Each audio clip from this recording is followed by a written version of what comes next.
I have talked about how an optimization algorithm has an objective function, constraints and decision variables, and I have related all of these to the control viewpoint.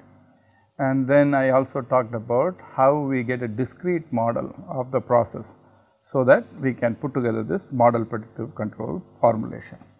So, in this lecture I will quickly combine all of these together to show you how the optimization formulation is put together.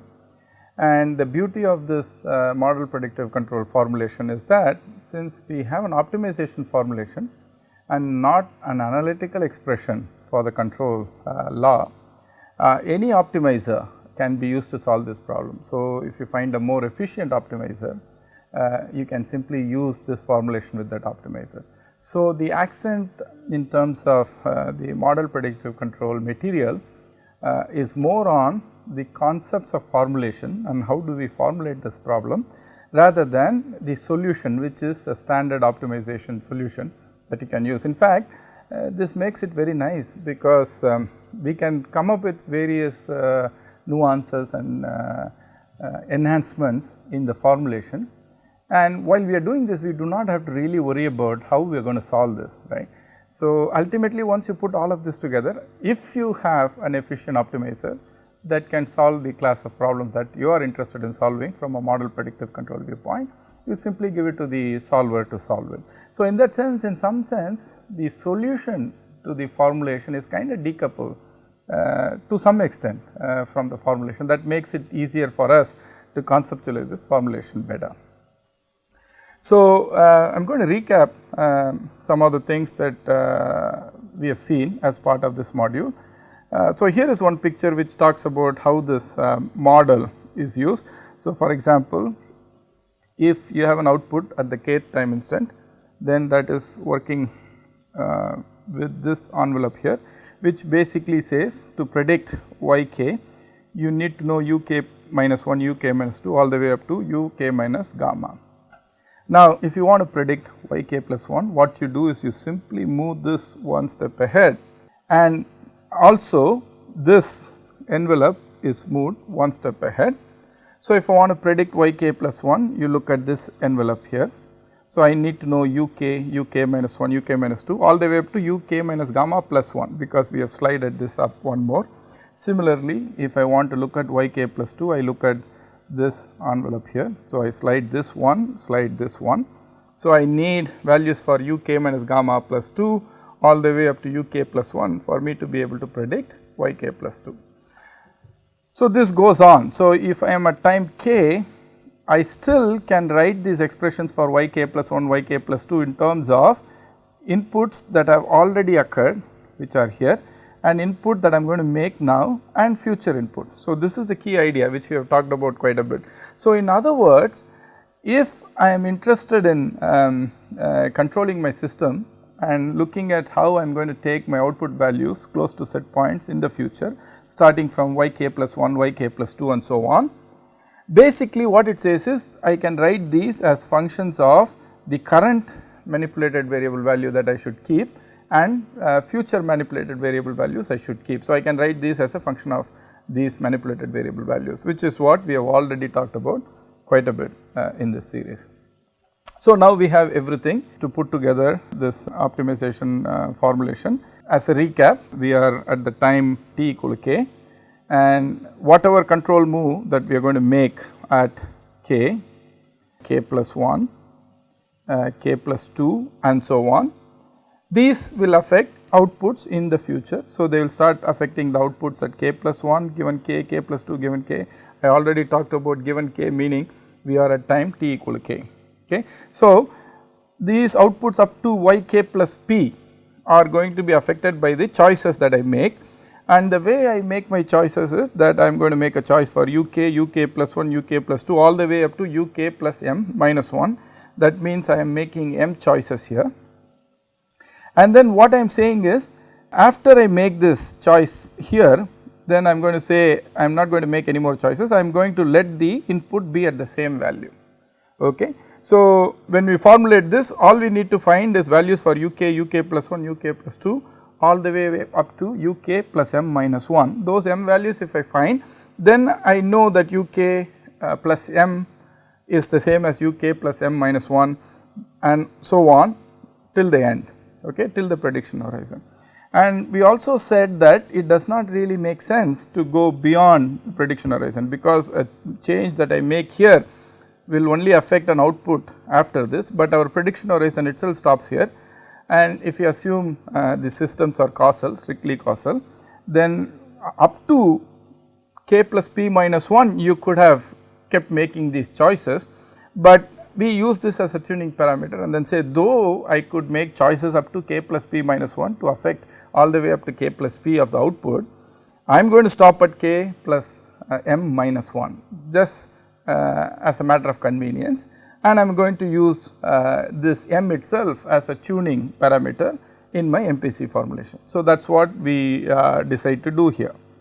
So, if you notice, then we think about putting all of this together as an optimization formulation. We see that we can define an objective function here, which says in all future time instance, whatever is the y, that has to be very close to y set point. So, I am going to say y k plus I minus y set point squared would allow me to have this y k plus I from I 1 to p be close to the y set point. And not only that, we also say at the same time I do not want to make too much control moves. So, I am going to kind of trade off both of these. So, this is the objective that I come up with. I could have simply come up with just this first term also, it does not matter.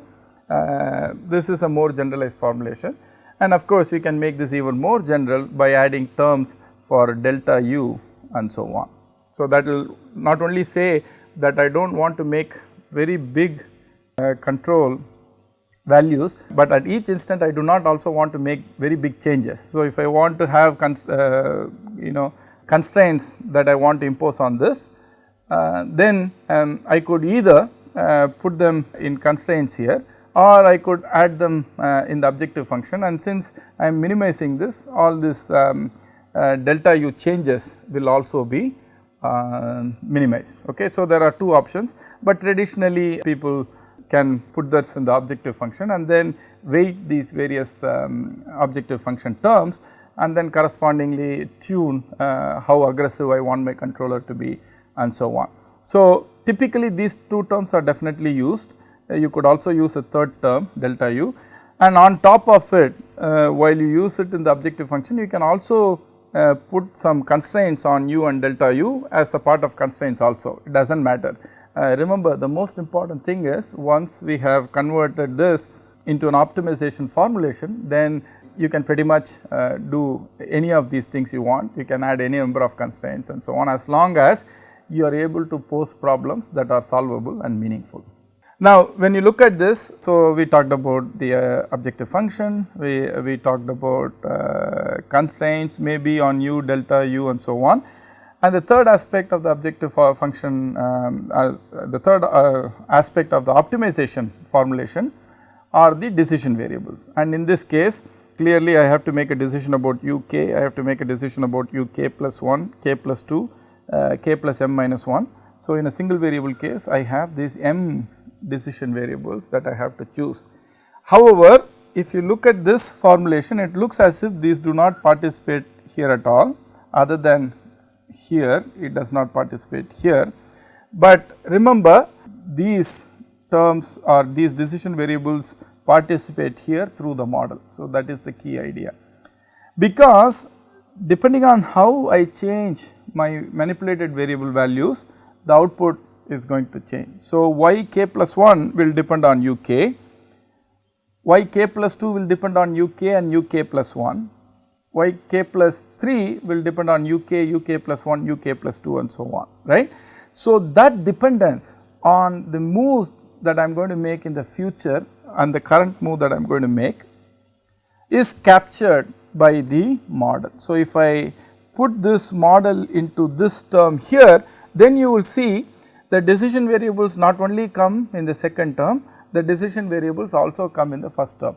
So, this whole objective function you can think of as some function of uk, uk plus 1 all the way up to uk plus m minus 1. So, The reason why I am writing it this way is I am showing to you that we have now got it into an optimization form, where it is a function of these m decision variables. I give it to an optimizer, and the optimizer will give me the values for these m decision variables. So, the model comes in this here, and that is where the model part of the model predictive control is relevant.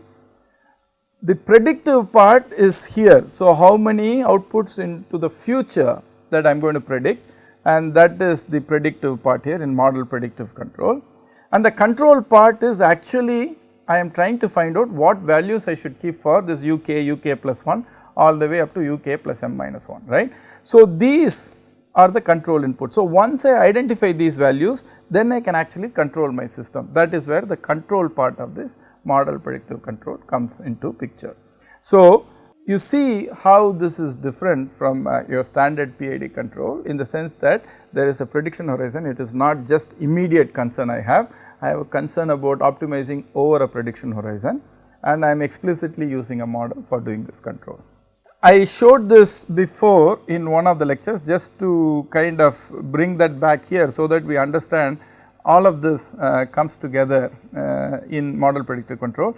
Remember, I showed you that if you had a multiple variable optimization, there is this objective function, there are two decision variables. You can write this dou f dou x1 equal to 0, dou f dou x2 equal to 0, and get two equations to solve for this. Similarly, in the model predictive control formulation, based on what we saw in the last slide, I said the objective function can be written as some function of uk plus 1 all the way up to uk plus m minus 1. So, this function has both the model and the other terms and all that which we saw. Now, if I want to optimize this, then I have to do dou objective by dou uk is 0, dou objective by dou uk plus 1 is 0, and so on, and I will get dou objective by dou uk plus m minus 1 equals 0. So, I will get my m equations in these m variables, and then if I solve for this, I will get my m values, and then if you formulate it right, it will happen that the second order condition will be automatically satisfied. That basically means if I keep these values for these control variables, that would essentially optimize my objective function. It will actually minimize my objective function, which means that I am going to be able to follow the set point trajectory as closely as the system would allow me to do, while not expending very high control effort. So, I have the two terms, and I can based on the application emphasize one term, de-emphasize the other term, and so on. So, that is how all of this works together. So, in terms of an algorithm, what happens is you start and choose a control horizon m, you choose a prediction horizon p, and m has to be less than p, which we have talked about quite a bit. Let us assume that we are at time t equal to k. So, what we are looking for is we are looking for these variables to be optimized, and these output values to be very close to set point. So, which is reflected by this part of the objective function, and at the same time we want to ensure that the control moves are not very dramatic. Now, we said this objective function is a function of uk plus 1 all the way up to uk plus m minus 1.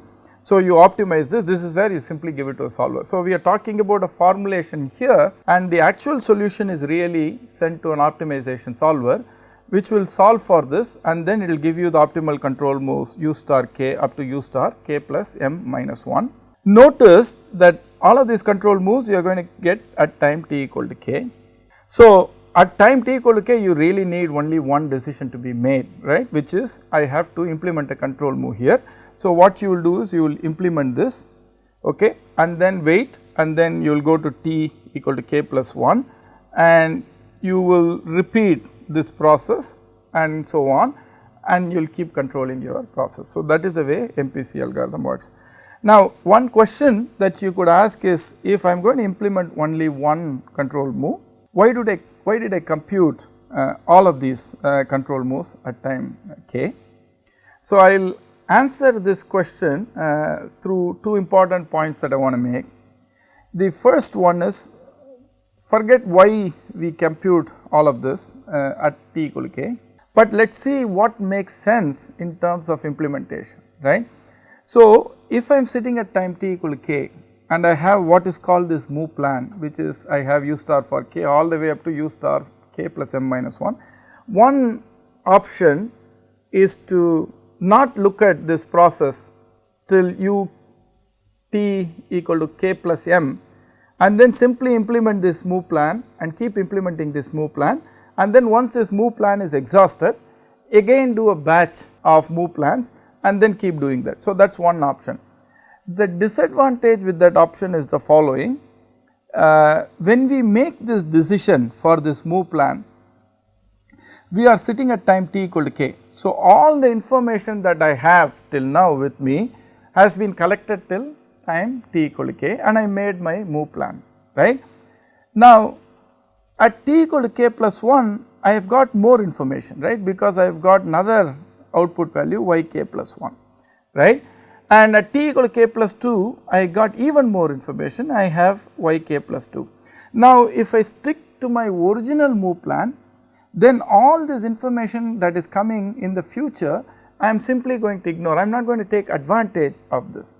So, it is something like this: supposing you are trying to study for an exam and you think that the exam is very hard, and you decide that you are going to put a lot of effort and you are going to solve some sample papers and then see how well you will do in your exam.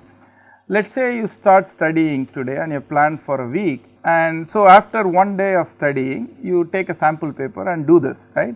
Now, if you find a sample paper very easy, right, you cannot stick to your original plan, right, you will calibrate based on whatever happened one day later your study pattern, right, because there are other exams that you want to do well. So, maybe you will reapportion time depending on where you are doing well, where you are not doing well, and so on.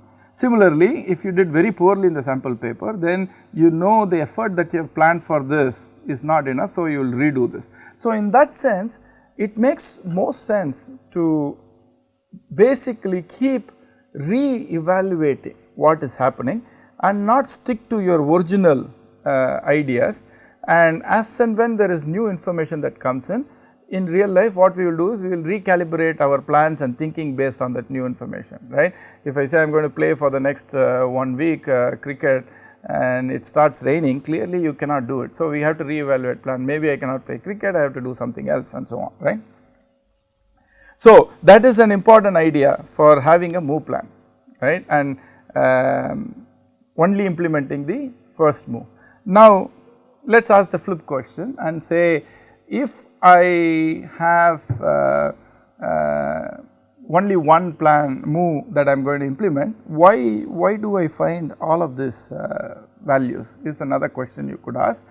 So, here you can show this theoretically, but I am going to appeal to a little bit of intuition to explain this to you. This m you choose can be used as a tuning parameter to make the controller more or less aggressive, okay. So, if you have more moves in your bag, you can make the controller a little less aggressive than if you have a single move that you are making every time, or you think you are going to make every time. So, the idea is the following: supposing you are in a room, you are at one edge of the room, let us say you want to reach the other end of the room, and if I told you you can jump 10 times and reach the other end of the room, what you will do is you will take measured jumps and go to the other end of the room. However, if I said, okay, you have only one move to jump to the other end of the room, what you are going to do is you are going to really try and jump very hard. So, you are going to be very aggressive about your jumping, right. So, that is the same thing that happens in controllers. So, if I say I have only one move that I am going to calculate, but there are several predictions in the future, I have to make them close to set point, then your controller is going to be quite aggressive. So, that aggressiveness in the controller could be traded off by choosing this m. A very long m will make your controller less aggressive, very short m will make your controller more aggressive, and so on. Now, one last thing, which is something that I wanted to talk about. The great thing about MPC is it does not matter whether it is a single variable problem or a multiple variable problem. It very easily extends to multivariate problems. So, here I am showing a case where if you have two outputs and two inputs, what will happen is we were only looking at this portion for single input.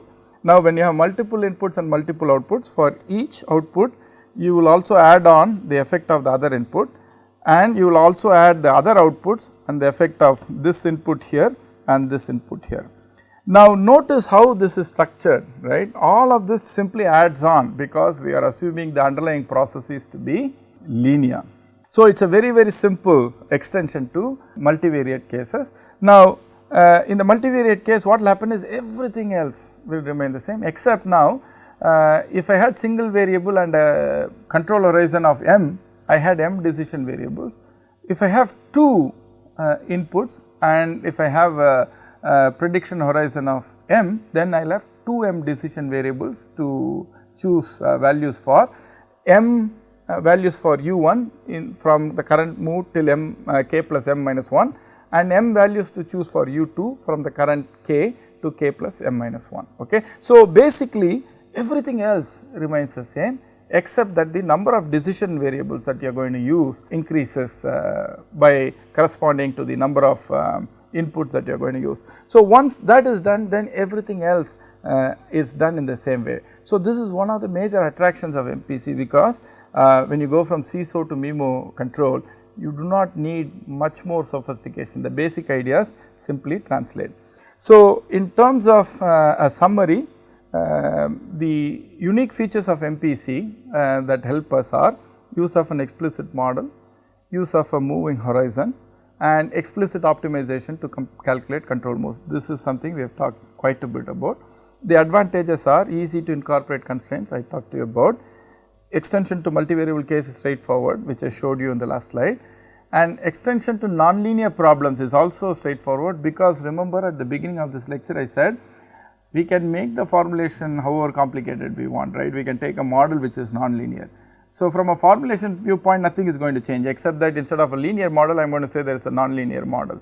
So, we kind of move all the burden of solving to solvers, and you have lots of people working on solving different types of optimization problems, complicated optimization problems, convex, non-convex problems, and so on.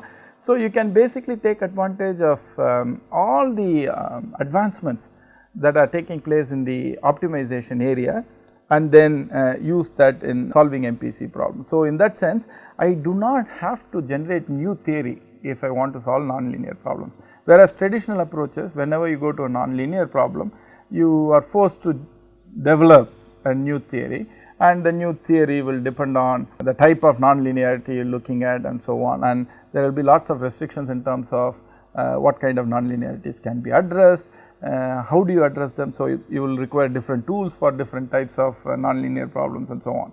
So, we kind of get rid of all of this. When I say get rid of, we kind of push everything to the optimizer, and from a formulation viewpoint we have a clean idea of what we are trying to do. So, with that, this portion on model predictive controller is complete, and you will also have a tutorial on how to implement MPC controller on a simple example. Thank you.